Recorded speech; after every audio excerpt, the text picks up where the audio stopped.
Welcome to the DorkLair, not a podcast this week. I am not going to be releasing this one as a podcast. This is just a little more relaxed, chill, in-between week. Next week, we will have our very special DorkLair 2 Christmas special. But this week, we're welcoming big nerdy himself, Nerdzoic Matt, into the DorkLair. And what's going on, guys? Larry, what's new with you, man? Obviously, we're in a new location today, so never let it be said that I don't listen to listener feedback, guys. I know the chair sucks. I got away from eating on the air, then we had the squeaky chair, so efforting a little bit of a different setup to make it a little more pleasant for you guys to hear, and you get to see where all my money goes. Right here. Oh, dude, yeah, you can. I can give you a quick spin, and so if you let's see what we got here. So this is the Star Wars wall. You can see some of the odds and ends, and then behind me some Transformers, Mezco. There's some G.I. Joe classified, and then this big wall, this big main wall behind me is masterpieces and all the different Titans and such. And then we have some Masters of the Universe over there. The big table in the middle is the Falcon and the Razor Crest and Slave One. We have some Masters over there, and then all of the figure arts and some the Batman shelf and the Masterverse. Have a big empty spot right here. There's going to be a nice big shelf going there, so I can get some more stuff in here. But right now, I'm just suffering from IKEA not having the type of shelving that I use. I wanted to keep it uniform, but they have been out of shelving for some time. So I'm going to get a different type of shelving that'll cover that area. And then when I get the IKEA shelving in, it's really nice shelving. So we'll be able to use that elsewhere in the house. But yeah, so a little different setup today. So folks can see that I don't just talk it. I live it, wallow in it. Am financially shackled to it. Well, it's funny because I've only seen still photos of that room, but it's neat to get the spin around there. Yeah. As far as pickups this week, man, classified has been going crazy. I don't know who all out there is collecting classified, but good Lord, this week I had the Python Patrol Viper and Python Patrol Bat come in. Sergeant Slaughter came in. Tiger Force Outback came in. Tomax, Zaymot, Stalker. And then I finally opened up the retro carded stuff that I had, the Lady J, the Baroness, the Gung Ho, and the Destro. And guys, I'm going to tell you, if you're collecting this line, like when I was a kid, I hated Python Patrol and I hated Tiger Force. I thought it was stupid repaints. That Tiger Force Outback, I'm going to say it right now, it's my retail figure of the year for this year. Just full stop. It is incredible. I mean, the detail, even down to the freaking hairs on the guy's arm. I mean, the fact that that's like a $25 figure or whatever Hasbro's charging now is just, it's ridiculous. And I can't wait for the standard release Outback. But yeah, it's been a good week. And then I just got something in from Hasbro. I set it down. While you look for that, let's just shout out J-Roo here with the $2 super chat. One dork to rule them all. We're gonna get to that. We're gonna get to that for sure. You're not kidding. So let's see. We'll have a live open here of a Hasbro package. I don't even know what this is. The thing is, all this stuff has been shipping early. Stuff's been saying we're gonna ship it. This is the Obi-Wan 3-pack, Obi-Wan and the Purge Trooper and Tika. So that just arrived. Nice. I don't know if anyone has that on order. If you do, it should be. Yeah. Okay. Yep. So that's my week. Big week. Lots more stuff coming next week too. Yeah. So what about you, Chris? What's going on? Yeah, I'm doing pretty good. I didn't open it yet, but I got the Mezco Predator. They finally shipped that out to me. And I think the only other thing that came in was actually some stuff I ordered from Big Bad for my wife when they had a sale on a Alice in Wonderland Lounge Fly backpack. But it was like $45 and normally $80. So picked up one of those and a Golden Girls Rose figure for her. Nice. She loves Betty White. So yeah, quiet week otherwise. Oh, nice. Yeah. Oh Over man, here. that's Just I really hate that I didn't get that. I think you can still get it for retail. It just came in today. So I haven't even put the batteries in or anything yet, but I just had to get it out and give it a quick pose. Like these are all separate pieces. That's nice. It's pretty nice. What else did I get? Of course, I got the Father Christmas, which it's right here. Father Christmas. We're going to talk about this as a news item this week, but got that in. Big shout out to Four Horsemen for sending me this. They sent it out to a few reviewers, and I was lucky enough to be included in that. So super grateful to them for sending out Santa Claus over there. And another one I haven't opened yet because I it's the type of thing you need some time with, but I got the Hulkbuster from ThreeZero. Oh, nice. I picked it up on Time Walker. They had it for $211 because I had been sitting and waiting for Sideshow to do one of those sales on it. And I even was kind of playing around with maybe doing the buy one, get one with that, but none of those really like appealed to me as much as that 211. So is that a 112 scale? Yeah, it's the ThreeZero, they're DLX Iron Man figures. So like those are, they call it 1/12 scale, but the Iron Man figures are like 7 inches. So it's not really a little 1/12. Okay, so it's a little bit bigger than Figure Arts. Yeah, you know, the Hulkbuster would probably be fine with anywhere from 6 to 8 inches, right? Well, that's what I was asking, because on my Figure Arts shelf, I have the version 2 Hulkbuster from Infinity War, but I don't have the one from Age of Ultron because it's just really cost prohibitive. I picked that up, and I wondered if the scale would look right on my Iron Man shelf. Sounds like it would. Yeah, I mean, I'm sure somebody who reviewed it had the Figure Arts one and put them next to each other. I would imagine, and someone said it goes great with the 43. In fact, you can pop 43 in half, and there you can open it up and you can stick the 43 inside and have it be, you know, that setup. Oh wow, that's cool. The neat features of it makes me somewhat want to maybe get a second Mark 43, but they're like $100 each. Like the line is pretty expensive, but they're nice. Like they're die cast, they're heavy, they're crisp. The articulation is pretty nuts. Like it's wild. It's a really just a different line. And Matt, how about you? Any pickups you want to share? You know, it's funny. My life of pickups. It's like, okay, have I fulfilled all the pre-orders? Am I allowed to open one now? I had a bit of a Ghost Rider situation this week where I accidentally confused cases and units on my order, and I was able to say, "Oh, cool! I get to open the Ghost Rider now."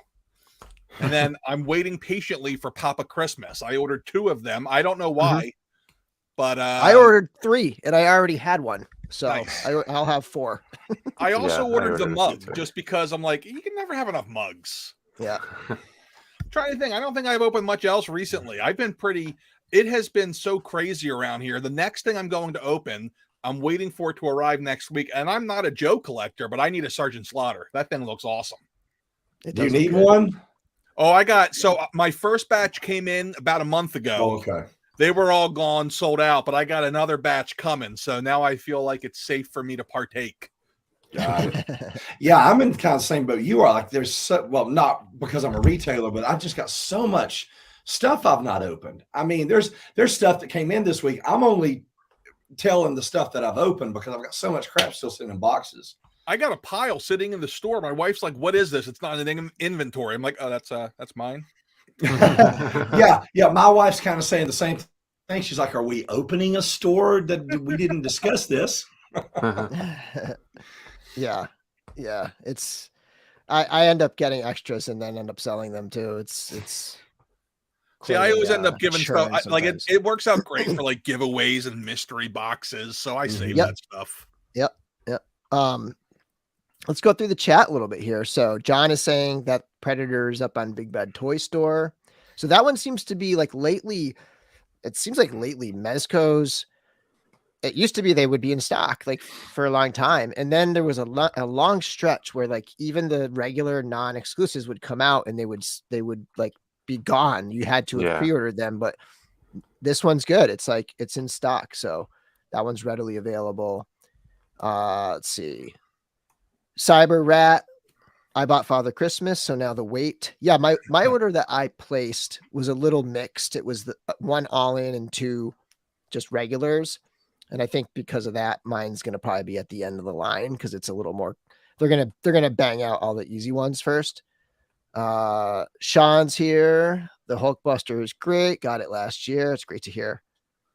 And Kyle, I have the Comic Cave Hulkbuster, and it looks great with Legends. Super customer Kyle. Thank you, sir. Nice. Awesome. Let's see here. It's a little more comic. Oh, it's comic based. Okay. Let's see who else is Jay's Figs. Sergeant Slaughter is a 10 out of 10. Yeah, it's a really great figure. I'm hearing there was a question before we went live that I wanted to answer. Not sure if me again is still here, but it's a good question. It's the Atticus Doom Magic Accessory Pack. Will it scale with Legions? Yeah, absolutely. Yeah, definitely. Mezco and Legions some Mezcos are taller than than Legions. Some Legions are taller than Mezco. Like Atticus Doom is a lot shorter than Mythic Legions figure, but you know his effects are going to be fine with Mythic Legion stuff. And so I do know that Jeremy Gerard Mythic Customs was live. I'm not sure if he goes to 8 if he goes to 9 o'clock or if he ended at 8:30, but there might be a little influx when he ends because I feel like we're missing a few people here, but good to see everybody. Josh, got my red Krampus from Nerdzoic today. Wow, you got those out quick, man. Mrs. Nerdy does not mess around on shipping. Nice. Yeah, somebody else mentioned your fast shipping in the chat over here somewhere too. I don't think she can sleep if something comes in same day and not ship it. Yeah. I'm like that whenever I sell anything like on Facebook or anything like that. I'm like, within a half hour, I have tracking for them and it's in the mail the next morning. Nice. Hoping Mezco does a City Hunter Predator. Yeah.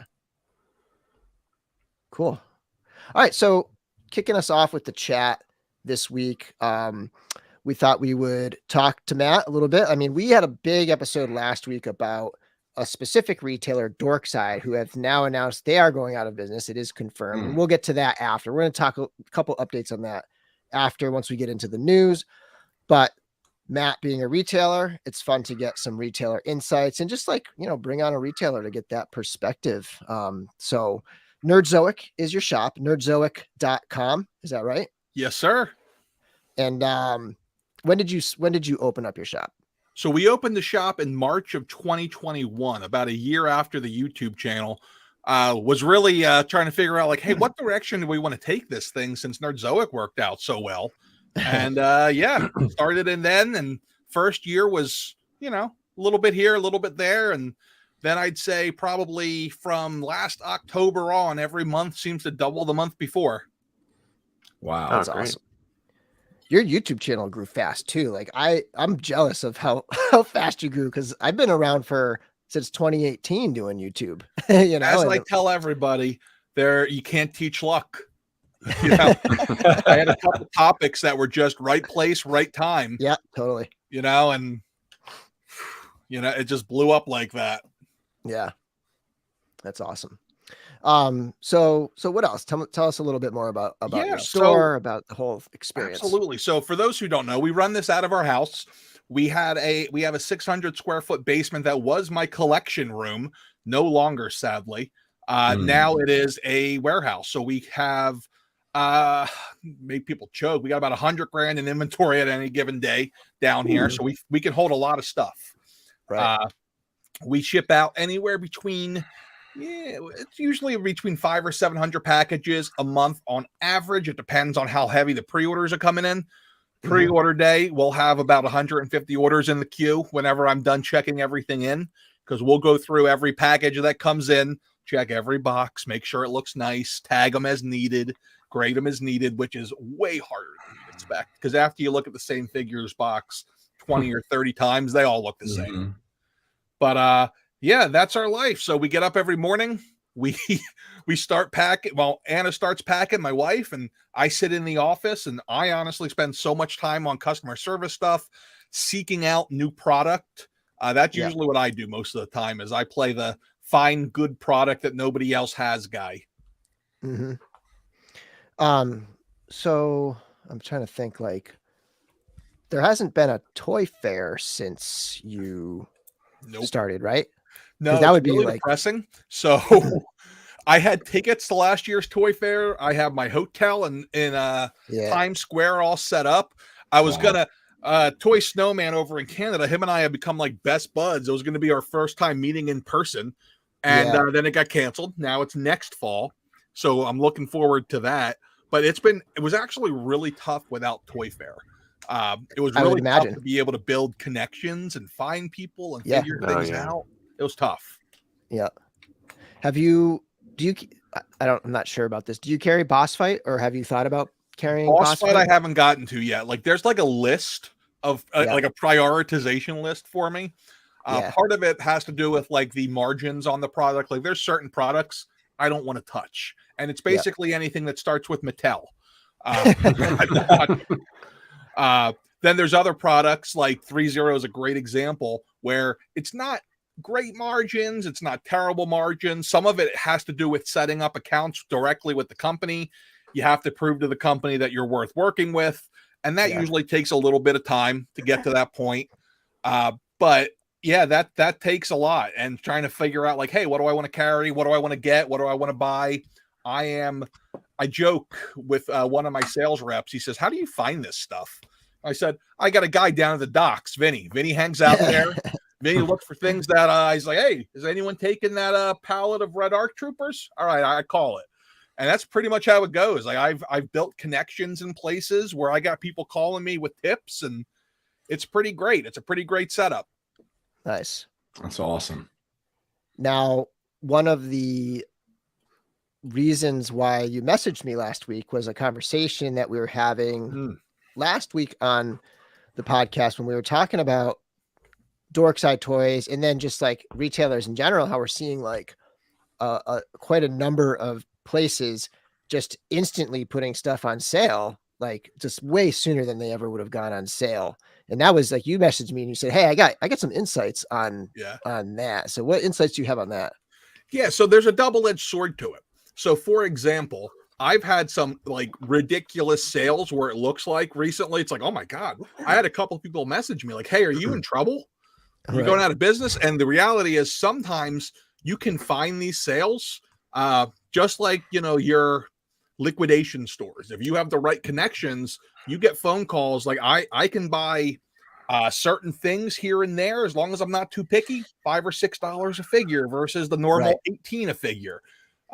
So it's a very interesting how it goes. But with, the case of Dorkside in particular, and it's always an obvious, now that they've announced it officially, I don't have to beat around the bush too much with it. But on the retailer side, those of us who talk to each other, we've seen it coming since early in the year. When they start getting stuff in and it immediately goes to clearance, that's where it becomes scary. There was times where they were getting stuff in and it was great new product. Like when the Spider-Man stuff's a great example. When that stuff came out, pretty much every store got it at about the same time. And Big Bad hadn't even finished doing their pre-orders yet. And Dorkside had things on $5-10 off a figure. They were selling things way under wholesale price. And sometimes that's okay because you're getting at a liquidation price, but that doesn't happen with new product. That's just not how it works. Yeah. I recently had a bunch of Black Widow movie product. They find this stuff in the warehouse sometimes. Like, it's like, hey, we found this. You're talking about distributors finding stuff, and then happens all the time. Interesting. I used to work in the industry, so I know how crappy they are. We all are at our jobs. It's just a nightmare of a job. This week I had the Logan and Xavier 2-pack that was an SDCC exclusive a few years ago. Yeah, they get a couple of cases of those, and it's always weird. They just find things, and it's a lot of the time it's first come, first serve. Who can whip out the credit card fast enough and have the cash available? Yeah. And it's been pretty clear for a while that Dorkside was in trouble. And it sucks because you would think that it'd be good for me. And in some ends, it's an opportunity. But on the other end, it makes everybody look poorly. It makes it look like, okay, well, I should just order and take the risk from Walmart or Amazon because pretty much everybody, this could happen. And it's a scary, scary thing because you don't want to see it happen. We all saw it happen with Megalopolis a few years ago, which honestly was one of the reasons I started the store. I looked at their situation. One of the big issues with them is they just couldn't run the business. I looked at every news article, every filing I could find, and what it added up to was they couldn't manage the money, the business end, or any of it. So I said, oh, well, I know how to do that part. My only concern is, can I get customers? Right. So the YouTube made that happen.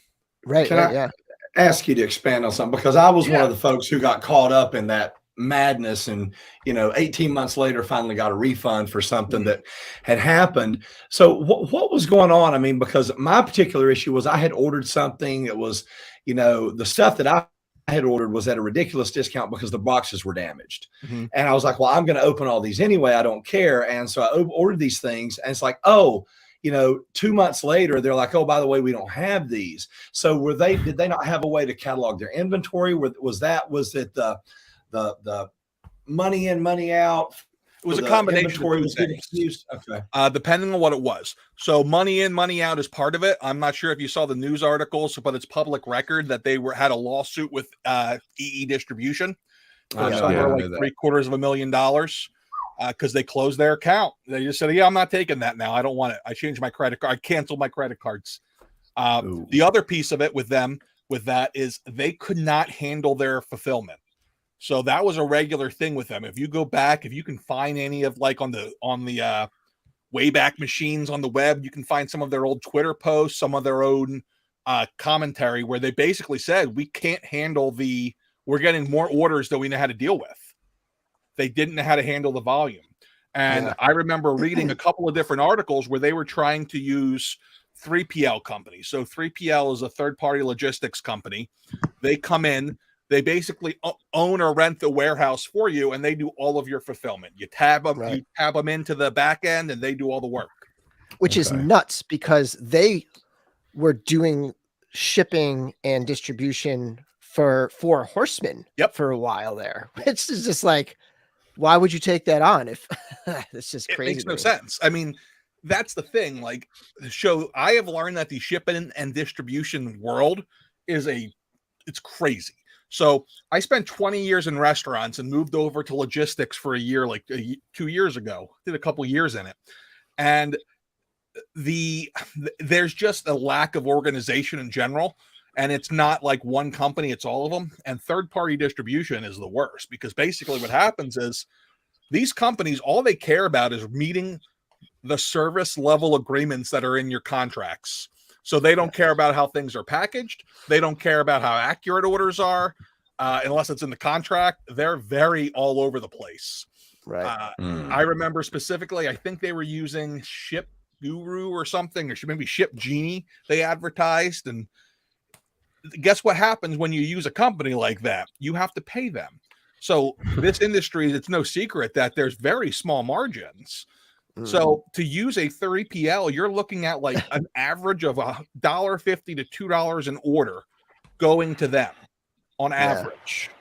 And I'm guessing your margins are not enormous to begin with if you want to be competitive. So if they're using a third party, they're taking out a big chunk of whatever they would make on a transaction.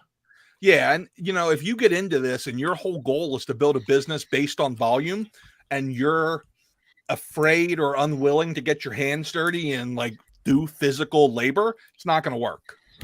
Right. I mean, that's just how it goes. I just wanted I've had this up for a bit and wanted to make sure we don't skip over it, but do you accept Apple Pay? That's a great question. I saw that. I think so. Hey, me again. If I don't, I will by 10 a.m. tomorrow. How's that? There you go. Nice. Because I have like a little toggle switch I can do to set up each payment method. Yeah. So I'll make sure I check it first thing tomorrow. So I'm wondering if let's see. Does this mean that Mythic Conversations is over with? I wonder, because Jeremy just said I'm missing the beginning of this. Jeremy being Mythic Customs over there, and I, Brick something. A couple of people, Braku showed up here, so I'm wondering if they came over from the Mythic Conversations. Let's see. Who else in the chat here? John. What's up, guys? And what is this? 30 is considered good as a margin in toys, is what he said. That would be great if I could get 30% on everything. So that's Toy Snowman. He has I think he's the second biggest store in Canada. Okay. Oh, wow. My buddy. He's an okay guy. He might be allowed into the nerdies this year. We haven't quite decided. We got to have a vote and see if we'll let him in because he's Canadian and all.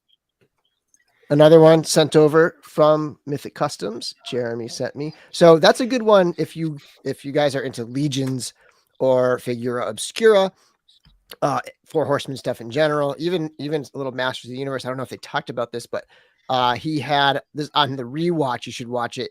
They had on Nate Barch, the artist for all of everything Mythic Legions, pretty much everything Four Horsemen, and he's done a ton of the recent Masterverse artwork too. Like I think maybe like a third. He's done a lot of them, but yeah, so that's a good one to go back and listen to. I know the live stream's probably over, but it's a good one. Trevor's here, so his live must be over because 1-6 Shooter just showed up. Yeah. What's up, Trevor? What's up, dude? All right. What else? Oh yeah, I had a couple little questions. One of the questions was like, you clearly find joy. Like you have this YouTube channel and you're very much a presence, and you seem to really enjoy all the stuff you're doing, whether it's the creator side or even the retailer side. Obviously it's not all fun and games, but what are the parts of it that really like keep you going and keep you maintaining that real positive vibe that you always have? Yeah, absolutely. So, I released a video like a month and a half ago about just males and depression and how hard it is to kind of talk about it. So I'm not always Mr. Happy-Go-Lucky. I'd be a liar if I said I was. But when it comes to work and when it comes to toys, this has always been my happy place, my safe space.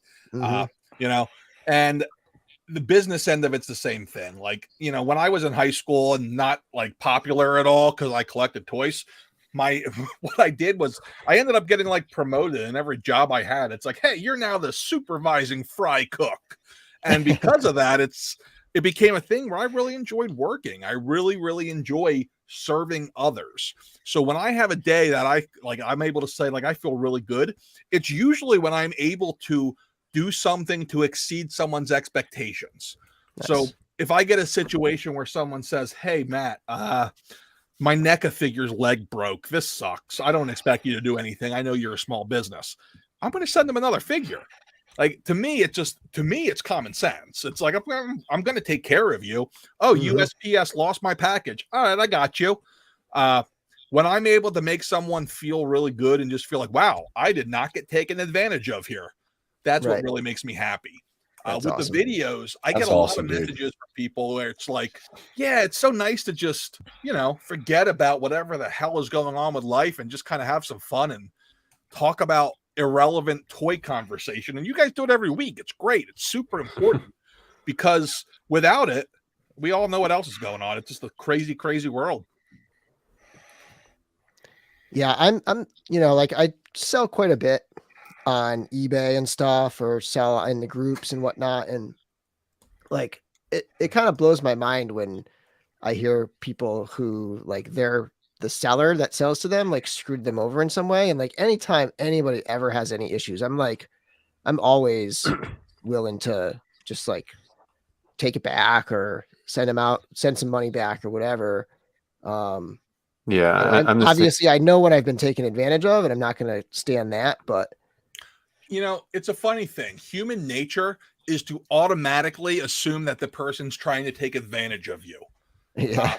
I've trained management in customers facing jobs forever. And it's one of those things that you got to teach people, like you got to just let go of that doubt and believe whatever they tell you. And it's hard. My wife, she makes me deal with almost all the customer service stuff because with her, she's like, nope, that was in the box. That was in the box. I didn't mess up. And I'm like, are you telling me that if it's life or death, you guarantee that out of the 150 packages you packed today, there's no chance you messed up? So I'm like, it's something that's important. And it happened to me, fun story the other day. I had a guy who ended up I was completely in the wrong. So we messed up his order. He sends me the email, says, hey, I ordered a Mighty Morphin Power Ranger 2-pack. I got a single. I ordered a Pink Ranger. I got 2 yellow. And I went through, and long story short, I went through our inventory history. I went through everything, and it was pretty clear. There is no way we messed this up. Like 0% chance. I looked at everything 90 days back. So then he's like, hey, can I get a return label? So I'm like, sure. We work out of our house. So we use a UPS box as our return address. So I told my wife yesterday, and this is 100%, as crazy as this sounds, it's true. I said, hey, honey, I got to go pick up this box. There's a possibility. I don't know. I'm just getting a bad feeling here. And she's like, what are you Googling? I'm like, oh, I'm Googling how to tell if a package is a bomb because there's no way we messed this up. So I go into the UPS store. I get this package. I take it out to my car because I'm thinking, this is literally going through my head. I'm thinking, you know what? If I'm going to blow up, I don't want to blow up innocent UPS workers. So I take it out to the car.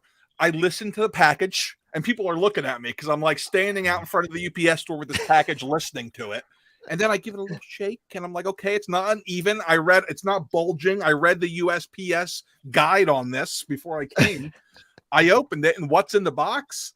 The exact things he said were in the box. I have no idea how it happened, but we somehow messed up. And that's why I go into every customer interaction, even if it seems like they're trying to take advantage of me, assuming I screwed up and I'm going to make it right. Yeah. Because every once in a while you end up with that. Hedgehog with the $2 super chat. Hey guys, what's up, Lair? What's up, Big Nerdy? It's the dork nerd combination today. We just need a geek now. Yeah. Right. Let's see here. Let's see. Jeremy sent us beware. Yeah, I can tell. We went from like 50 to 100 in a matter of minutes. Yeah. So thanks, everyone. Thank you, Jeremy. And yeah, we've been sent. Greg, formerly the Brute Scale. What's up, dude? You back on Facebook yet, buddy? All right. Can confirm Mythic conversation ended 2 minutes ago. Okay. There you go. Jeremy's probably lurking in the chat somewhere. We'll just see. He's probably asleep. He's such an early bird that he probably fast, right 2 minutes. Let's see here. Yeah, cool. Awesome. A lot of people in here. Steve Wegling, Sean C, Star, Ammo, Draco, Jonathan, Geek Dad Life. Geek Dad Life. Love it. All right. And then I had one more. Oh yeah. One thing that you alluded to with Mattel.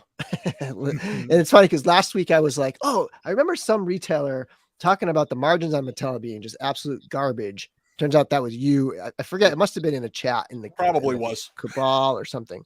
But but anyway, my question is like, which lines are easy to sell? Do you enjoy selling? Are fun to sell? And which ones are just like difficult and you just, maybe even like which ones you kind of reluctantly sell still based on just feeling like you want to provide that for the customers and that kind of question. So I'm going to start from like good news to bad news here. So my absolute favorite line to sell is anything for Horsemen. Like nice. Those guys, between the way they conduct their business with fairness, the way they're able to pass on costs, the way they just handle themselves. They're the only company where I can say, hey, you have a QA issue? All right, jump in the Cabal, see if they can help you. If not, I'll figure out a way to help you. The only company. Like, that's it. They do random things that you wouldn't think of as a big deal, but it is a big deal. So they set street dates for items based on making sure that all the small retailers have the item. They set a minimum advertised price so that nobody can throw this stuff on Amazon for $30 less and undercut everybody. Yep. They are just phenomenal to work with in every way. Like, I guess my complaint is they don't have enough releases each year because I get stuff in and then it's gone. Like Krampas was gone by Monday night, and I thought I over-ordered Krampas. Yeah. Like if you look at their case assortment, like you can see how many how many cases there are. It was in the Cabal. I did the math. I'm like, oh, cool. I'm 1% of all of their cases gone in a day. Wow. It's just nuts. That's crazy. You know? Yeah. And I mean, we're gonna get to Krampas a little bit after, but like that was a retailer exclusive. Like that was such a cool. Did you find that was like this awesome thing for them to do, or was it just similar to what they usually do? Do you feel? So people bought more of it, but they bought. So the way Mythic Legions work, and it's weird because I have to. My general nature as a human being is to be way too transparent. If someone says I want to collect Mythic Legions, where do I start? I am like the Santa Claus in Miracle on 34th Street. I send them to the Four Horsemen website and say, listen, here's the deal. If you have the capital available when they're offering it up, that's the best way to order. There's just no way to do it.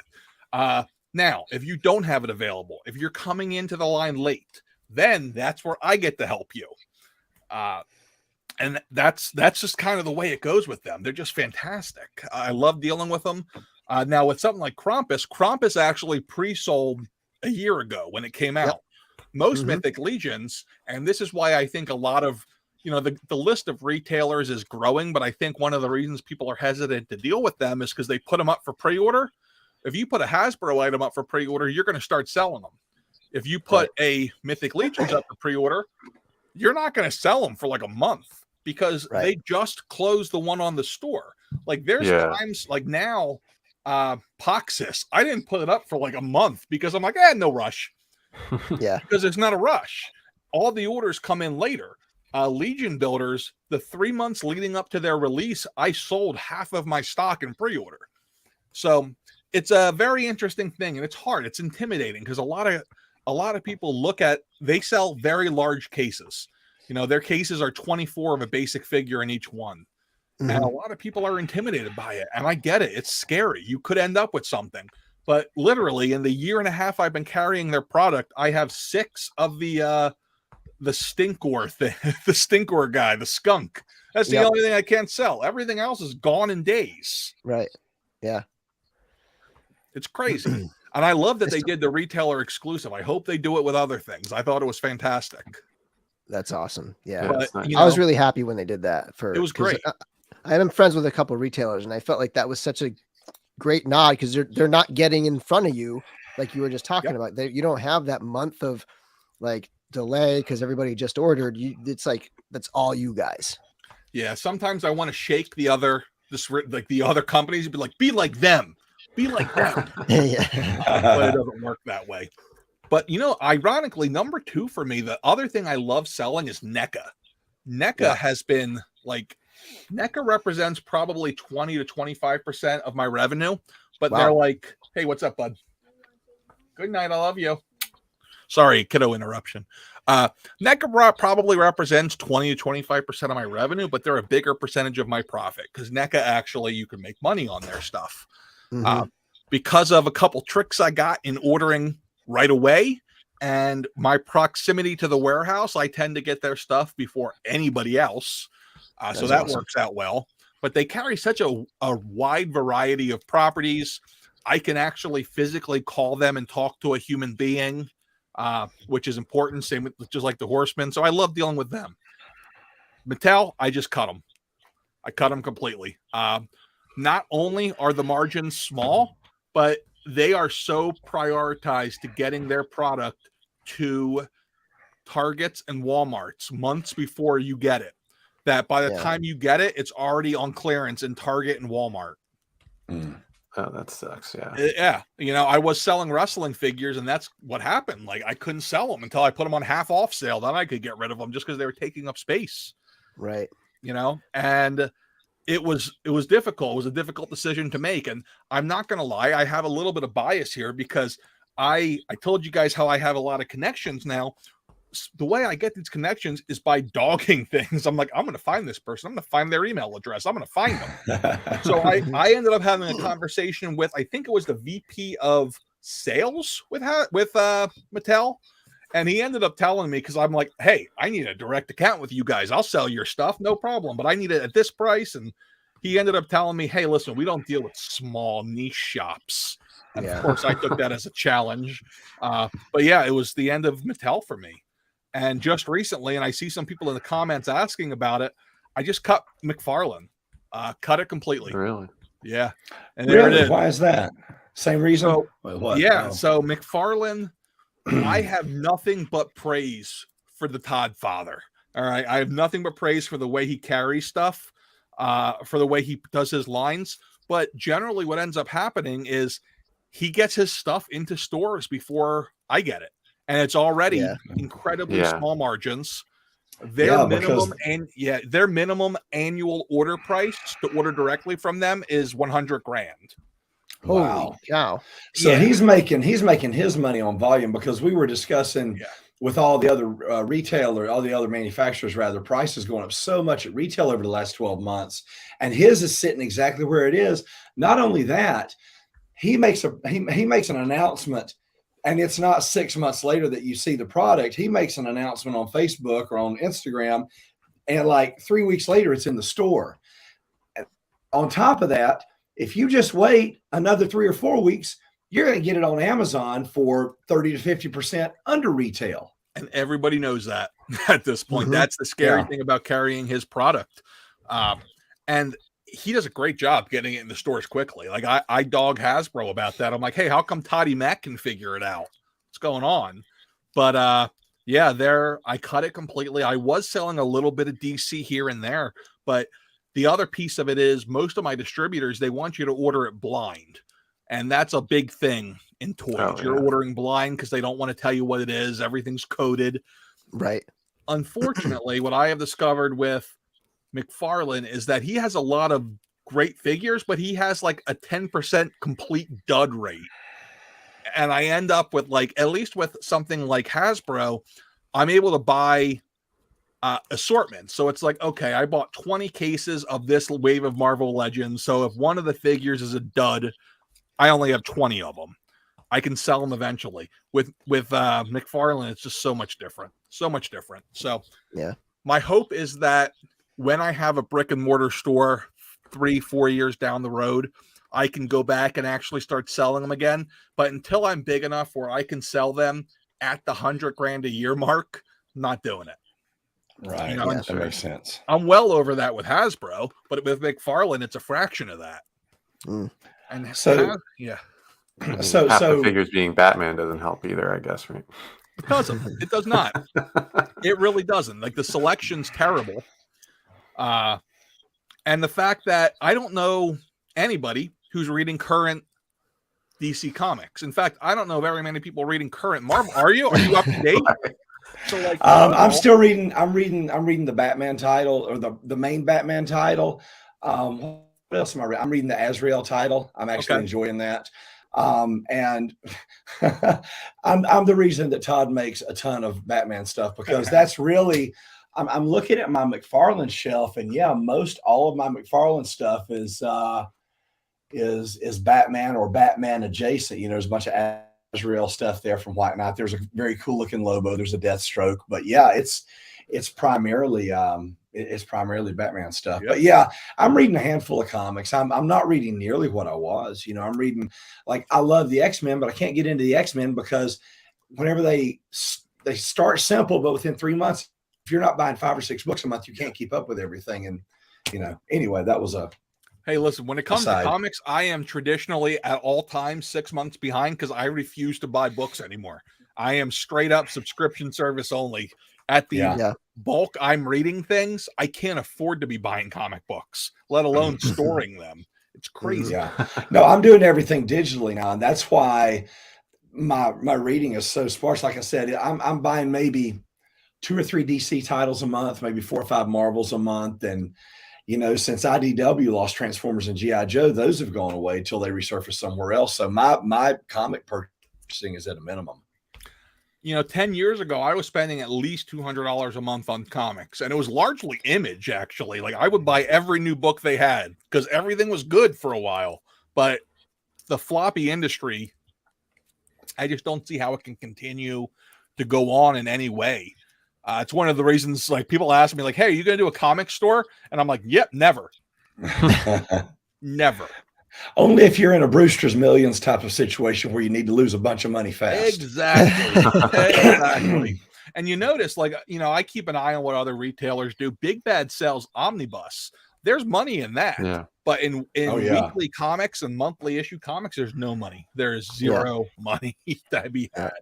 Well, I mean, even if you look at DC, they've pared back the number of things that they solicit, and they've got their I think their adult line or adult oriented line is called Black, but then their regular monthly books went from like $2 or $3 to $5, and it's got a primary story and a backup story, and they've just eliminated a lot of stuff. But it's the industry's wacky. They're not giving people what they want. I'm not going to get into the message, but there's too much of that. There's too much of catering to blue check marks who don't actually go buy your product. They just piss and moan if it's not what they want. And that's impacting everything. And that's impacting DC sales at the, in the toy aisle and what McFarlane will make. So, anyway. From just a general economic level, if you think about it, it's kind of crazy. So on average, it takes an artist a day to draw a single page of a comic book. So comic books are 28 pages. That means one artist can, like, on average, do one book a month. $4 an issue or $5 an issue. They sell 7,000 or 8,000 copies. There's not enough money to go around. Unless you're, Sal Buscema back in the day or John Romita Jr. and your stuff looks like garbage and you can do multiple books. Now, I'll tell you right now, I don't know if you guys have seen any of it, but the future of comic books, in my opinion, and this is kind of crazy sounding, but I think it's AI art, like completely auto-gen. Really? So if you Google, that's interesting. Google auto-generated art, and you can type in anything. You can type in like Hulk Hogan having a picnic with Obama, and it will draw it for you in 15 seconds. And it's I've seen those. Yeah, it's wild.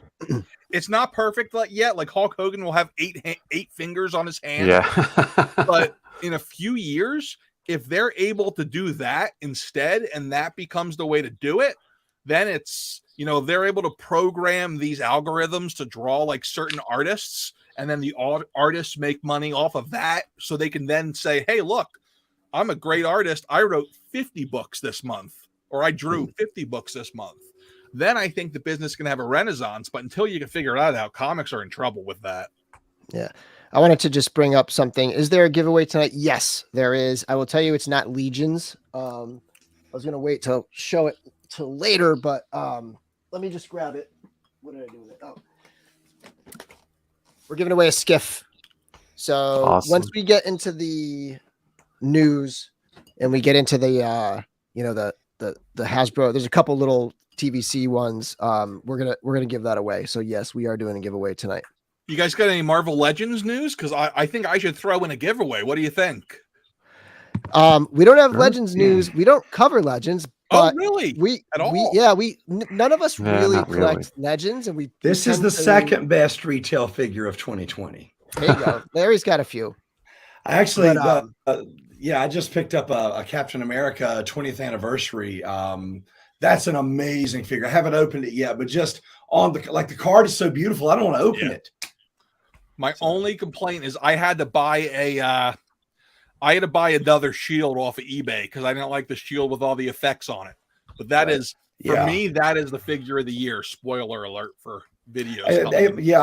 That may move up after I open it. Just in the box, it is beautiful. It looks like the same mold as that recent U.S. agent that came out, which is a great mold. It's I don't know if it's that one, but I know it's almost exactly the same as the 80th anniversary mold that they used. I think the head sculpt on the non-masked head is different, if I remember correctly. Yeah, that was one of they're doing a good job with the caps. Go ahead. I'm sorry. Ones I had was that. Yeah, I have a couple, but I don't really end up hanging on to them. But we do have a lot of listeners, so yeah, man. If you want to give away, let's do that now. Let's do a giveaway now. You got one ready? I do. So here, let's start with a fun story. So 2 weeks ago, I was like, hey, I already sold through almost all of my Ghost Riders. I need more. And I'm like, oh, cool.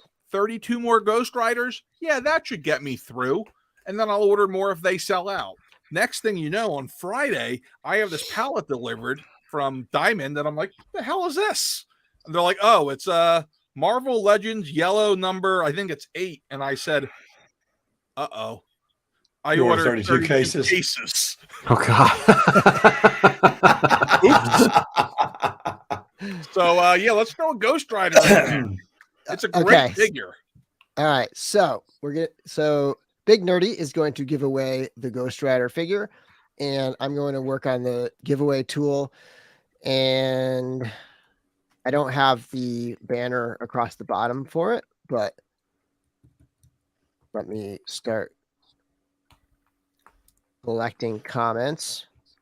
And the hashtag is Ghost Rider. I just put it in the chat. So just put in hashtag Ghost Rider into the chat, and we will spin the wheel. It's not really a wheel, but we'll do the randomizer thing. The wheel of destiny. Yeah. The wheel. What was the dial of destiny? Is that what the Indiana Jones is? Yeah. Dial. Yeah, I think that's so. You chose Yeah. wisely. You're not talking to whoever named that movie, are you? Which one? The new one looks. Yeah. Oh. Yeah, exactly. Like, we're going to come out of that saying maybe they should have brought Shia LaBeouf back. No, I think they should have just stopped with Nuke in the fridge and just let it go. Yeah, we're gonna look at this like I look at the sequel trilogy. Just money better not spent. See, I have a good story on Indiana Jones. I was I believe they call the word drunk when I watched that, because I went to so out here in Pennsylvania we still have drive-in movie theaters. So nice. I saw a double feature of that and the first Iron Man movie. So the way you do it is you bring a bottle of something with you and a pizza. You get really drunk before the first movie so that by the time the second movie's over, you're sober enough to drive home. And I don't remember much of it because I watched it once. Yeah. All right. Hey, so, while I'm sorry, go ahead. I was just going to say, we got 59 entries so Nice. far, so keep those coming. We'll do it in at 9:25 or so. We'll spin the wheel. Go ahead. Hey, I have a question. So, as a retailer, I know that what I collected for years was very consistent, and that changed greatly when we started doing the podcast. I started learning about other products, other lines. The things that Bill and Chris like have rubbed off on me. They've opened my eyes to a lot of things. So I know our experiences color how we collect. When you went from collecting to retailing, other than the fact that you don't get to open stuff very much, is there something that you used to love that now, because of negative interactions, maybe with manufacturers or something like that you no longer do? And conversely, is there something that you were maybe lukewarm on that because you had such a great experience with dealing with the manufacturer, now you really enjoy the property or the product? Yeah, that's a great question. So as far as something that I'm not as keen on, right there on the top there is my wrestling figure collection. We're going back to Mattel. After dealing with them, I just don't. And it's like, all right, I'm just going to buy every Hulk Hogan and Macho Man Randy Savage that comes out, and then I'm done. Yeah, that's it. I'm Hulk and Brock. I just got the War Bonnet the other day. Nice. And I'll tell you, I have it planned in my head. When I open a retail store, when that day comes, I'm going to set up 3 different wrestling arenas. I need a Raw is War, a Nitro, and an AEW. And I'll feel good. That'd be awesome. Yeah. Yeah. No awesome. ECW? No ECW? Come on. I grew up 37 minutes from the ECW arena, so you better believe there'll be an ECW. Okay. Nice. All right. Let me just tell you, those guys, because I want to every see Saturday morning, they would show up in the mall in Philadelphia to do autographs before the taping, and I was too cheap to pay for the autograph, but I met every single one of them. Actually, I have a video coming out tomorrow that has a picture of 16-year-old me with the Sandman. That's Nice. awesome.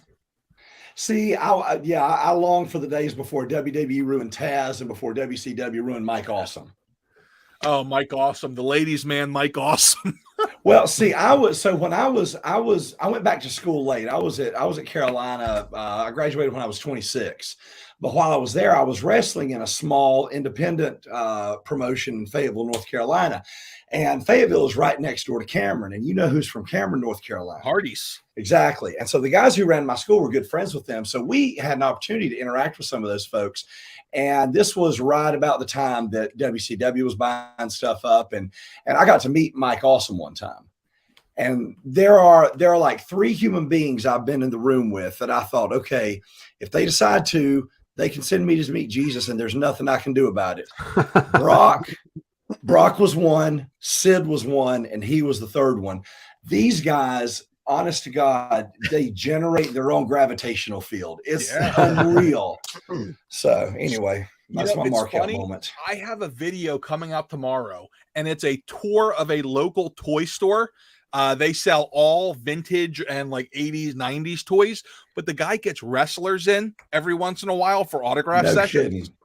So I interviewed him. I'm like, all right, I want to hear some crazy stories. He said, like, he told me that Eugene stayed in character the entire time. He would not break character for a single customer. For those of you who are not wrestling fans, Eugene had a what would you call it, Larry? Like he was mentally slow. He was developmentally challenged. Yeah, he kept it the whole time. And gentleman's name Jason, great guy. He literally was telling me a story about how like Eugene and Chris Masters, they were just completely crazy with the stories they were telling him. And Ricky Steamboat, he had to pick him up from the airport and take him to his hotel. And that he said it was weird. You're like talking to a random normal person, and it's like, oh my God, you're a hero. Oh well, here I'll give you one on top of that. So before I went back to college, I worked for Gold's Gym. I worked in the franchise that was owned by Ric Flair. Oh, so Rick was my boss's boss, but I met him several times. I've been to his house. You will not find a more humble, down to earth, kind, generous human being walking this earth. Conversely, if you piss the man off, you know, kayfabe is not dead. That's all I'm going to say. But we had a signing one time. We were doing a grand opening of a Gold's Gym in Hickory, a little bitty Hickory, North Carolina. We set the world record for one-day sales. Wow. Ric Flair and Arn Anderson came and did an autograph signing. And Arn is another guy who is what you see. He's Marty Lundy, dude. He's just a regular dude. But yeah, most of these guys are just regular guys. The first time I met Hulk Hogan, I'm not a little guy, but when he shook my hand, it was like that. Yeah. Hulk Hogan. All right, we're gonna spin this wheel. People have been waiting. All right, let's do it. We're gonna spin this wheel for the Ghost Rider figure. Let me bring over this. Okay, 3, 2, 1. Here we go. Let's see who's going to win the Ghost Rider figure. Good luck, everybody. Are we going to get a repeat? I thought DorkLair was going to win. Yeah. Matt Drake. Matt Drake, congratulations. Nice. Now, how do we want to do this? Matt Drake, send me an email to matt@nerdzoic.com and I'll ship them out tomorrow to you. Perfect. Matt, I'm going to write it down in case you forget. Then I'm going to find you. I have a specific set of skills. I'll find you and I'll give you your Ghost Rider figure. Okay, and we're gonna. I want to get to the news. It's 9:30. We usually end shortly after an hour. So, you know, Chris or Larry, if any of you get or Matt, if any of you guys need to like hop off, that's totally cool. But we'll probably. I want to do all the news and get to the end. So. Okay, go for it. Whatever. Just feel free to just pop off whenever you. Yeah, I might have to, but I'll let you know. Cool. All right. So, yeah, we will. So we are going to do one more giveaway after, and I want to remove this, and I want to bring this up. So, getting into the news. So, Dorkside Toys, they. Follow up from last week. Today they finally announced that they are going to go out of business on December 18th. And now their site says all stock reduced, which is not actually true. Not everything was reduced. Maybe they are starting to reduce everything, but whatever. Browse around. There's not much left. I kind of looked around. It's not great on there.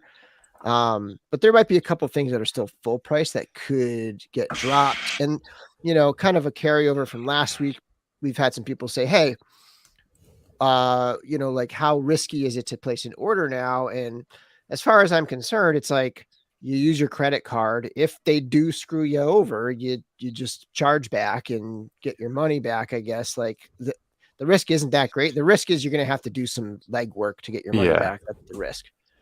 So there's that. Bobby Valla put up a video today. That was pretty cool. Like he put up a video talking about his product because he had an exclusive, the Valaverse Action Force. I forget which specific figure it was, but that was an exclusive Dorkside toy, which, they got them in and shipped out to the people who had pre-ordered.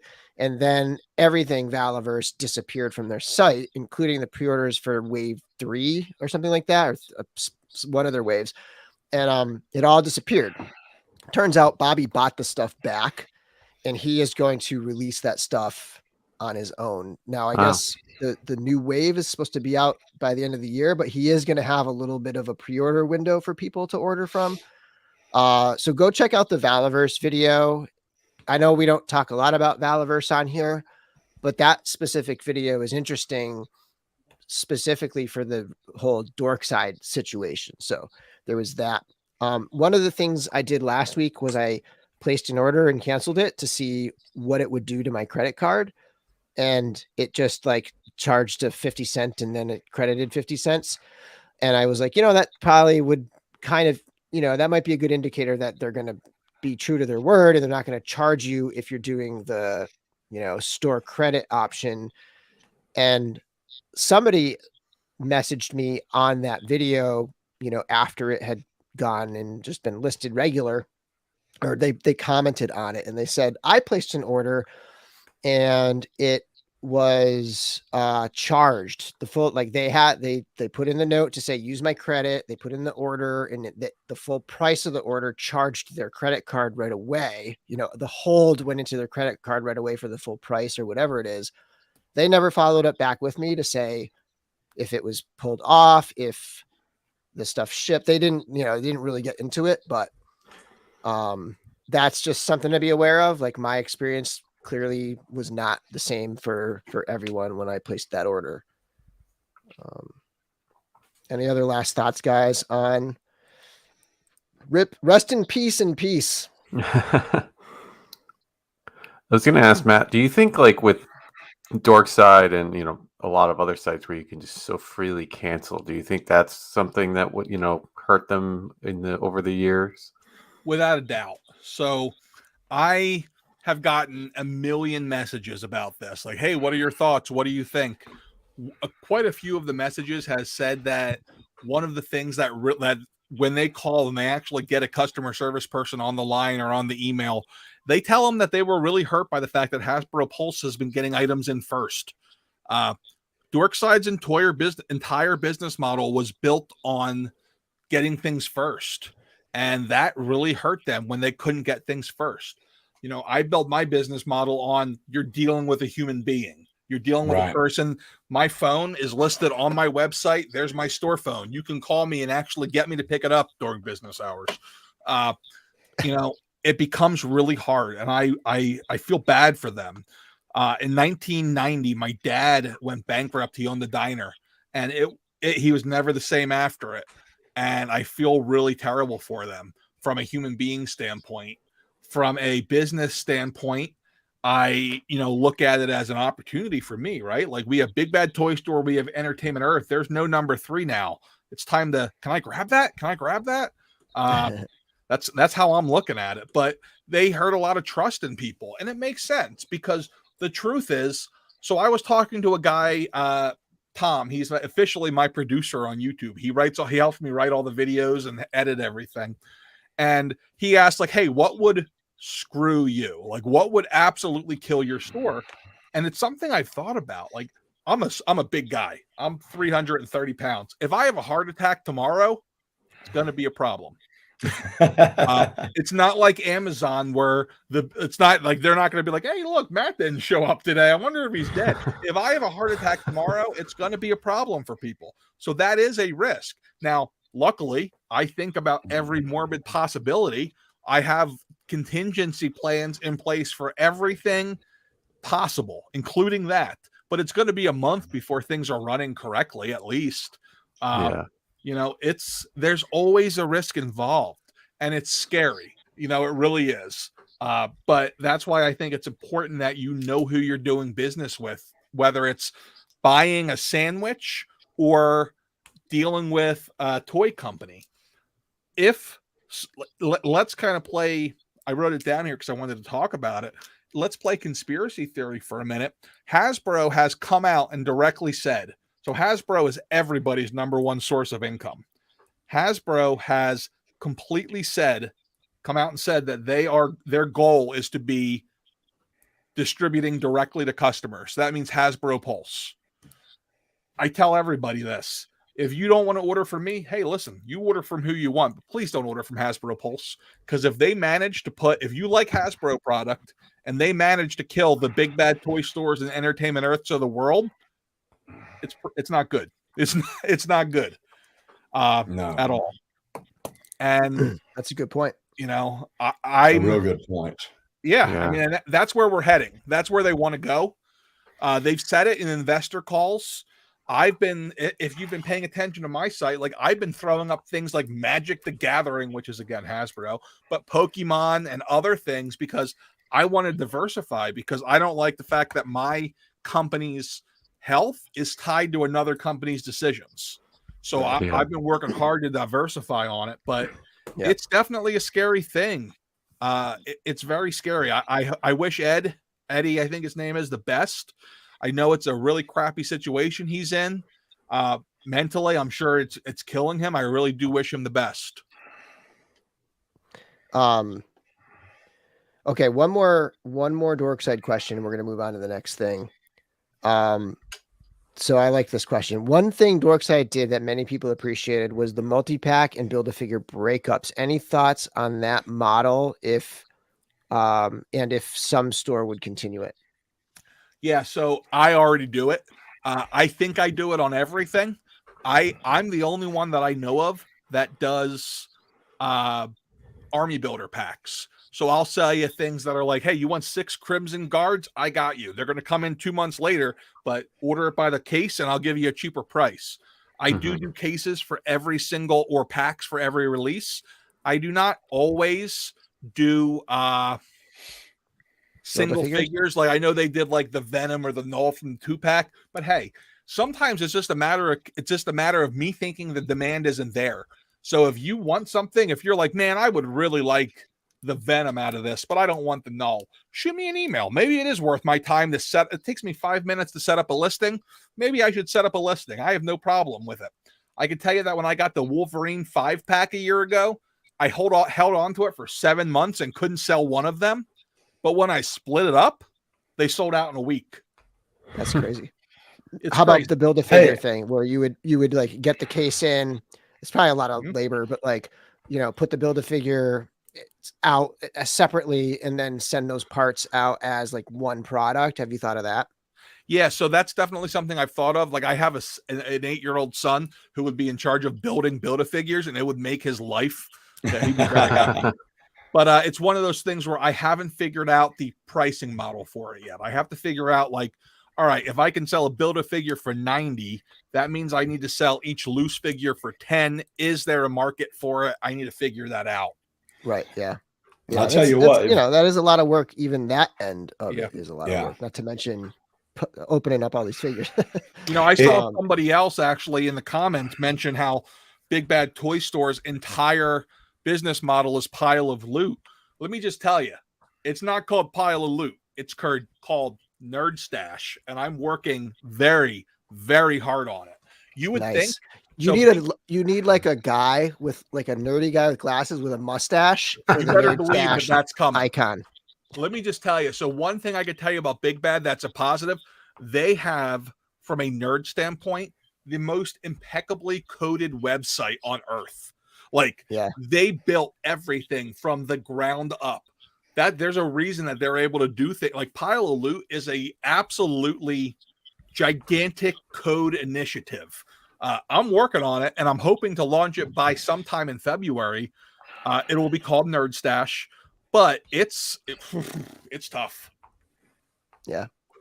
Okay. All right. Let's move on here.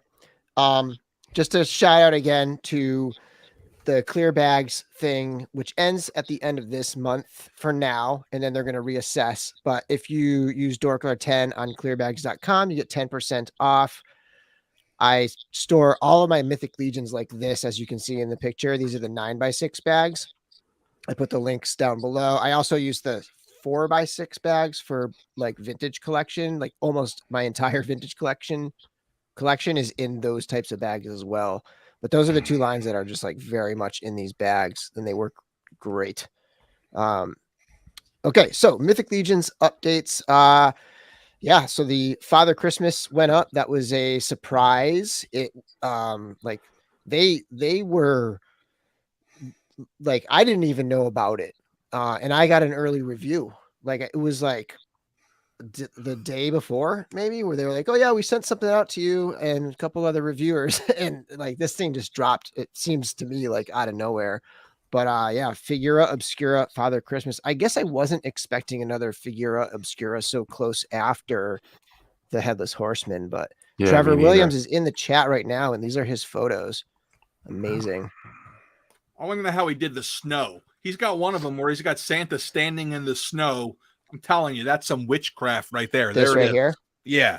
Well, he's in the chat, so let us know, Trevor. And Listen, I think he said he might be doing a shoot and review video on his YouTube channel for this stuff, or for maybe for the other setup, maybe for the living room setup with the, with the fireplace and stuff. But let us know, Trevor. How'd you do the snow?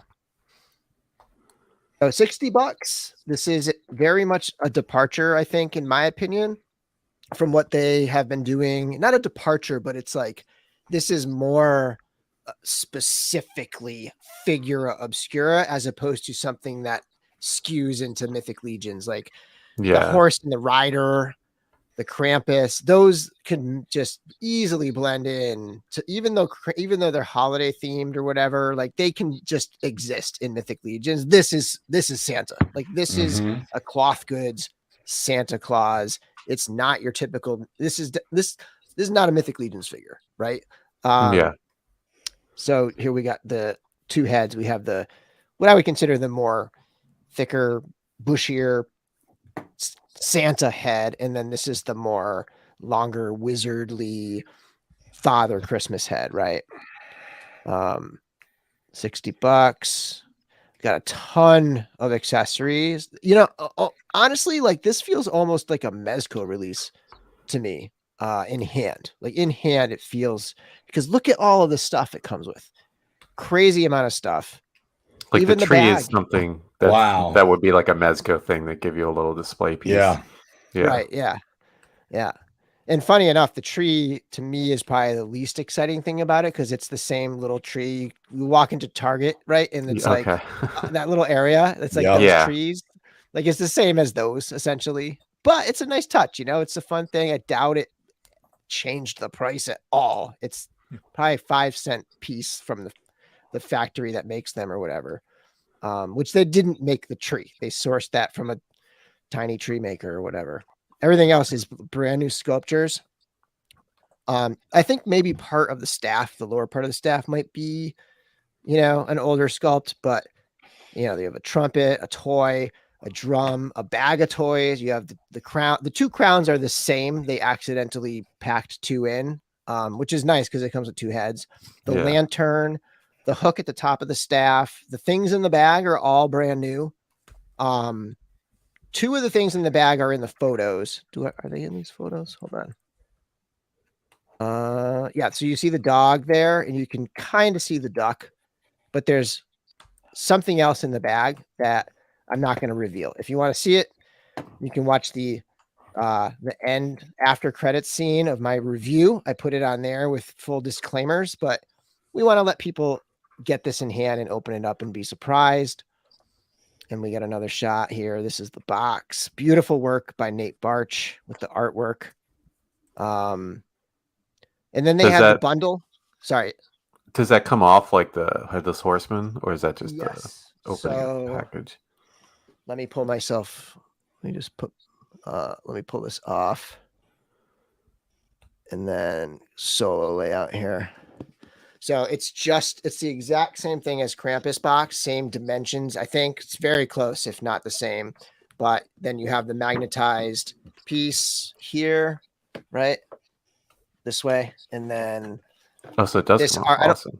Yeah, so that comes off, right? And you have this awesome scene. Wow. Somebody described it as Thomas Kincaid-esque, but this is Yeah. all Nate Barch art, right? Got the sleigh. Nice. See it in there? And there's even a little living room scene, nice little warm Christmas tree and fireplace scene inside the box. Just beautiful stuff. There's a card. Oh, the cards upstairs. The cards upstairs. I have that stuff. I have that, and I have the figure, but I brought it back down for now, for tonight. But I have that set up in my living room with the rest of my Christmas stuff. Okay, so let's bring this back up. It's awesome. Then there was a bundle, $85. I did buy the bundle because I love the mugs. Pins I'm okay with. Like, I like pins well enough, and I collect pins, but the mugs, to me, I just love them, and I use them every day. So I love these things. And That's this is a the hot new shape chocolate mug right there, man. Oh yeah, totally. Yeah. Or for me, like Christmas Eve, we always make mulled wine. Ooh. And this is the type of mug I imagine drinking that out of. And there's a shot of Nate's artwork there. They described it in their stream. I caught a little bit of the stream today, and he was saying it's not sunset, it's sunrise. So you have Santa's empty bag going on here, right? After delivering all the presents. And that's Father Christmas. You guys order? I did. Yeah, I ordered it. Was looking forward to it. I like the whole look in general. The classic Santa, like kind of like an 1800s Santa look to me. I like it, but as you guys can see, I've clearly display space is an issue. Well, this goes with the Christmas decorations, right? That's why I bought two. I'm giving my wife one so she can put it under the tree or whatever she's going to do with it. That's not bad. That's not bad. I dig it. Yeah, I'll probably keep it with them too. I have one upstairs, and the ones that are coming in will be down here. I'll keep one sealed. I've been keeping I have a Krampus sealed. I have the first Krampus. I bought an extra red Krampus. I have an extra headless. So I have a collection of sealed that I'm keeping for now. And let's see. Do I have the Krampus in my living room set up? I don't, because I have the one opened Krampus. And I keep that with my Legion stuff because I do a lot of kit bashing with it. So I don't really have that up there. I probably could just do that and just bring it back down after. But the Santa will probably stay with that stuff. I have one of those Black Series ones that just stays. It just gets packed away at the end of the year with all the stuff. Did you see CJ's rework using the Valak body? Yeah, I did. And he used one of his own belts, like a separate, you could bring in another belt so that it would fit around the bigger 1.0 bodies. This is on a 2.0 body. The body underneath is basically an elf. I don't want to get too much into it. I have the whole review up, but if you can see it, it's an elf body under there. It's basically an elf Legion builder in brown. So yeah, it allows for them to do a Victorian, like Chris, you were saying, like a Victorian, like an 1800s Santa. That's not this big fat jolly fat modern Santa. It's it's like a regular sized human, and you wouldn't get that with the bigger figure. What? Sorry, Matt. Oh, I said it's not the Coca-Cola Santa we've become accustomed to. Yeah, exactly. Yeah, this is a traditional, I guess. And then moving on, they've been continuing to show different angles and different takes and different assemblies of their Necronominus wave. And this is Maxilius the Harvester. This is the figure that is essentially one of the looks is the Grim Reaper. And I just thought it was cool that they showed it without the cloth goods, but with Awesome. the gear on there. That's a pretty neat look. And it just occurred to me that we could take the Santa hook staff and we could put this hourglass on there if we wanted to. Oh yeah. And then moving into, and I got them right here. I'm going to take this opportunity to hop off, Bill. Yeah. Changing No here, problem. so. Nice talking to you. Thanks for coming on, Matt. Anytime. Have a good evening. Have a good night, man. Bye, Chris. Okay, and we just have a couple more things to go through here, and we do have the other giveaway to do. All right, so Holiday Gomez went back up. That's in stock. I highly recommend this figure. In fact, like I kind of almost think getting this and the Santa, the Father Christmas is just a killer combo because you can mix and match those cloth goods. You can put the Santa coat on this guy. It's a lot of fun, and this figure is great. I mean, it comes with a puffer jacket and a hunter's hat, right? Like, so cool.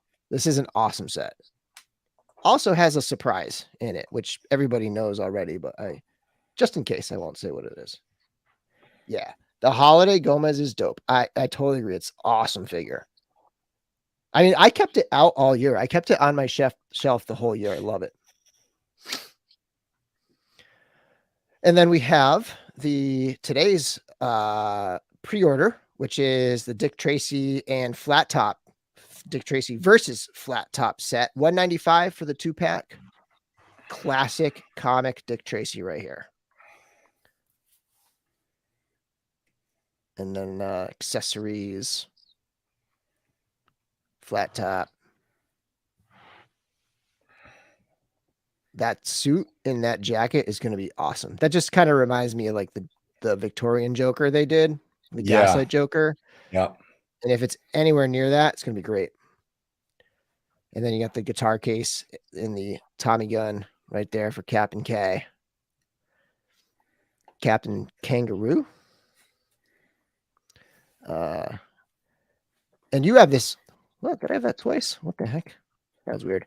And you have this up on your site, right? Oh yeah. Oh yeah. Nice. I'm excited for this one.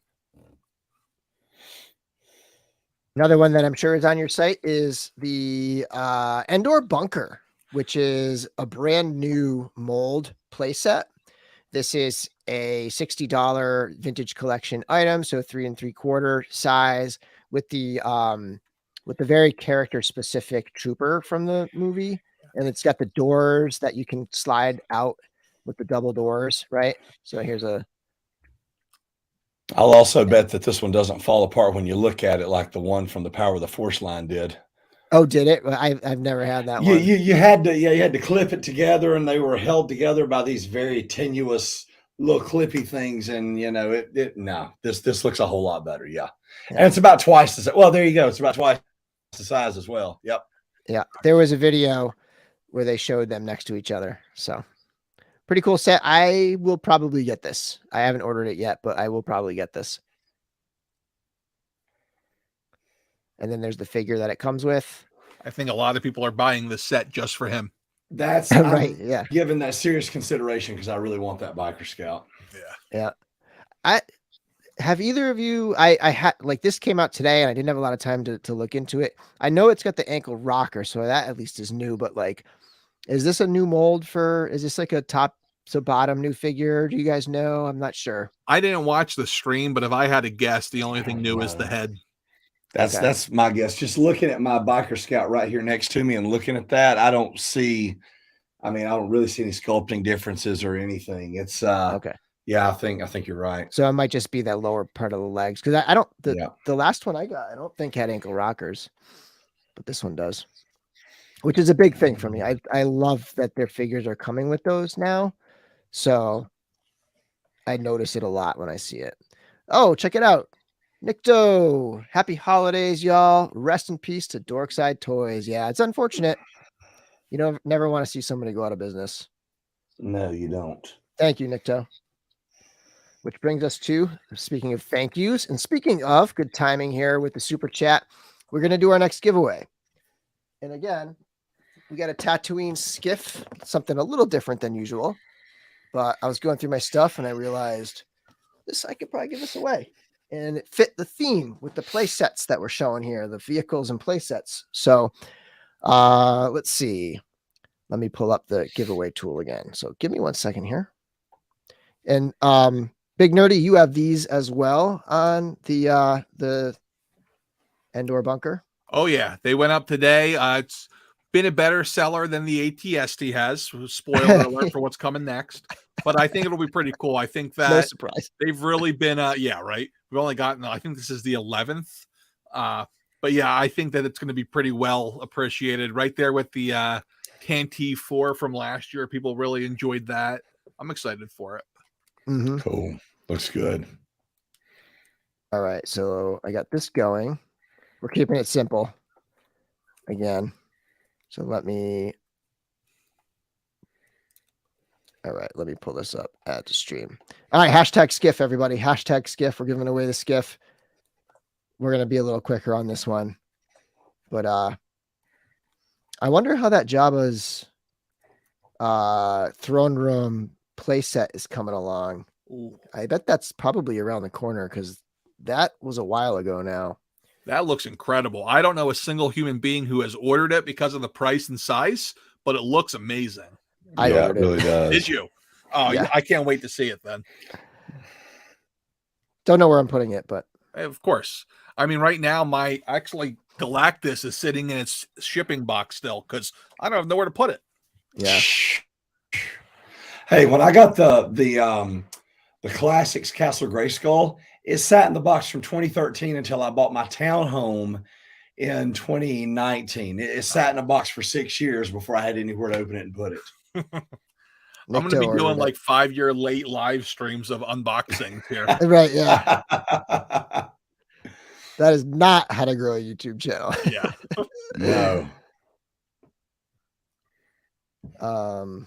I'm not sure what Kyle's referring to. He says put it on the website. I think he wants me to put the Galactus on the website. Oh, okay.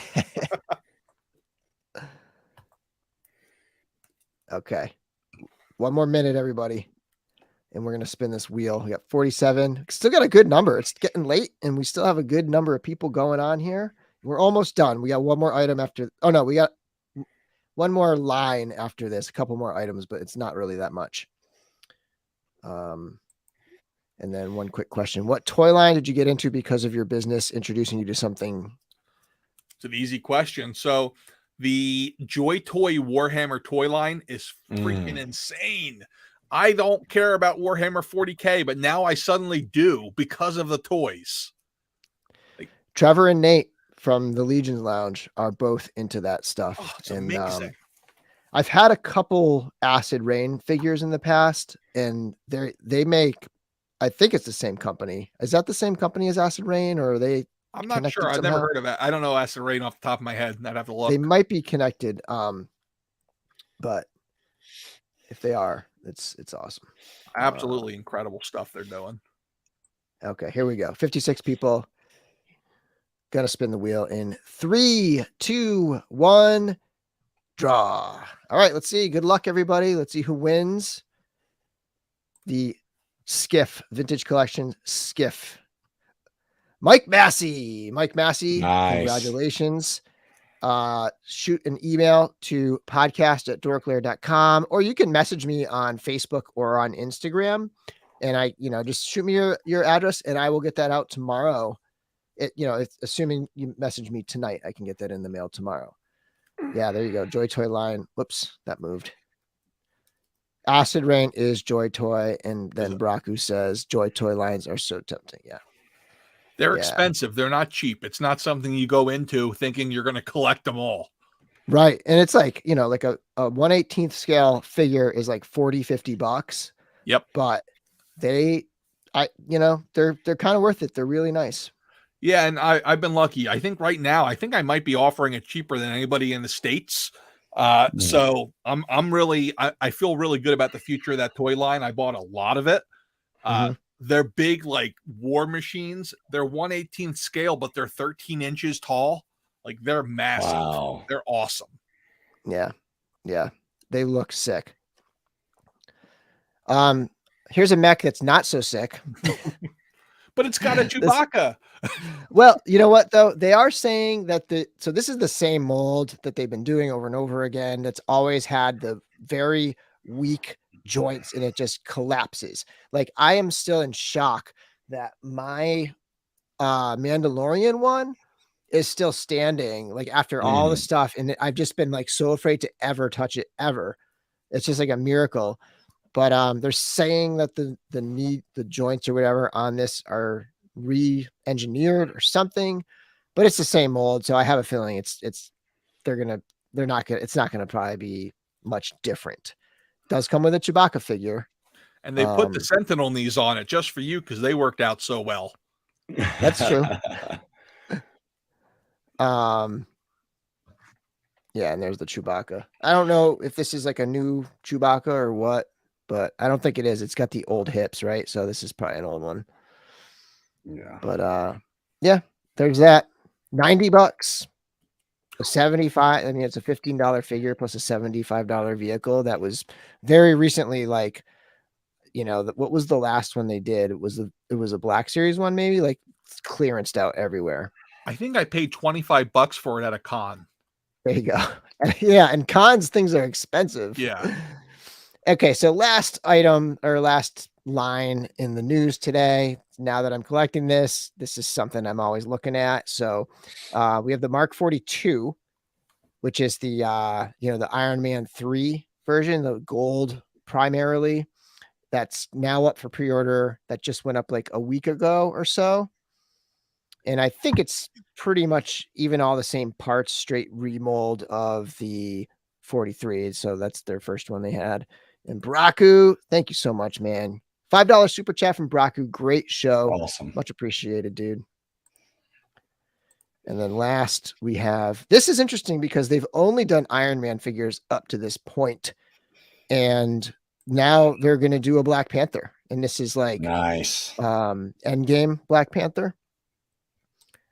And it's got the force field type shield thing there, but it's got the gauntlet, right? Where he's like running with the gauntlet and a few other little accessories. But for those of you who aren't familiar with this, they call it a 1/12 scale, but it's really 7 inches and it's a lot of die cast. You know, some figures it's like partial die cast, but the Iron Man figures are primarily die cast. Even the joints are metal. It's a weird thing. Like they don't move the same way you think a figure would move. It's very tight articulation, but the range is kind of amazing. And this will be like that too. They said this will be a mix of plastic and die cast. So I'll probably be getting this one. I like this line because I don't collect any other. It looks like a lacrosse goal. Yeah. Hey guys, if anyone's looking to, we've talked about ThreeZero, and every time it comes up, we talk about the quality and how great these figures are. If you want to dip your toes in at a discount, I went over to Dorkside to see what they had on sale. They have that ThreeZero MDLX Optimus Prime for $45. It's usually $80. And I'm telling you, I have that figure and it is worth $45. In fact, I'm thinking about maybe picking up a second one just because it's that good. I would go grab this. If you're curious about ThreeZero, if you want to dip your toes in for a really, really good price, man, that MDLX Prime for $45, you kind of be an idiot not to jump on it if you're even mildly interested. And then, so they haven't even changed the price yet on the Iron. The other ThreeZero figure they have is the Iron Patriot, which I just picked up. They awesome did. Figure. I thought that. I couldn't. I thought it was on there. Was it on sale or was it just regular? It's not on sale, but I did check both of those earlier, and right before we went live, the Optimus Prime was not on sale. So yeah, I'm pretty sure this Iron Patriot will go on sale as well. So yeah, I'm about to grab that Prime. Yeah, I mean, I don't know, man. Mine was 27 on deep discount, so I feel like you're probably overpaying. Just saying, you know. Yeah. Keep laughing. Yeah, Dorkside may not ship your stuff. That's very true. But again, pay attention to your credit cards and just, Yeah, I mean, if it doesn't, you do a chargeback. It's a little bit of footwork, but take the chance on getting something for that price. I'll take the chance. Right. Yeah. I think you guys just talked me into buying this Optimus Prime now. It's really nice. You're happy now, but you'll curse me later because you're going to want all of them. Nice. Yeah. They're really good. All right, let me just take one more look at the chat before we sign off here. Art G's in the house. Welcome. That's okay that you're late. Billy Beige was here. Holy crap! First time catching the live stream. Larry's jacked. Larry, yeah, you don't have to. You don't have to listen to me eat anymore. I'm doing shakes now. And this is why we linger a little bit at the end, because super chats. Mike Massey with the $5. Thank you so much, dude. And again, as always, all of the super chats go into future giveaways. And the reason why I was able to give away a skiff, the reason why we were able to give away a False of Doom last week, and be ready. Next week is our very special DorkLair Christmas episode. So get ready for a pretty good giveaway next week. That was a thing, Dork or deep discount. A lot of people had them canceled, but it was worth the shot because the people who got it. $27, you know. It's awesome. Yeah, you can't beat that. Yeah. You really can't. Big Nerdy, Matt, thank you so much for coming on. Definitely would love to have you on again sometime. It's great. Great to meet you, man. I enjoyed it. Thanks, Lair. I had a blast too, guys. Thanks for having me. Whenever you want me, just say, put up the Big Nerdy light and I'll be there. Nice. Do you want to plug any? So what is the name? Your YouTube channel is Nerdzoic, right? Everything what else you got? is Nerdzoic. We keep it simple. I was just saying today, maybe I got to change the logo to Nerdzoic Toy Store, make it a little bit different. But everything's Nerdzoic. Stop on by. We carry pretty much everything, and we're always looking for more potential product. If I think it's a good product, I'll carry it. If I think it's crap, I probably won't. I just subbed and followed, dude. Thank you, brother. Looking forward to digging into your content. Thanks, man. I appreciate that. Yeah, Great channel, great stuff. Definitely an inspiration to me as well. And thanks again for coming on, Larry. See you next week. Got a little Christmas time coming up next week. It's going to be a lot of fun. We're going to browse that 1986 Sears catalog toy section and pick out our toys that we want for Christmas. And so I hope everybody can be here next week. And until next time, may the force be with you.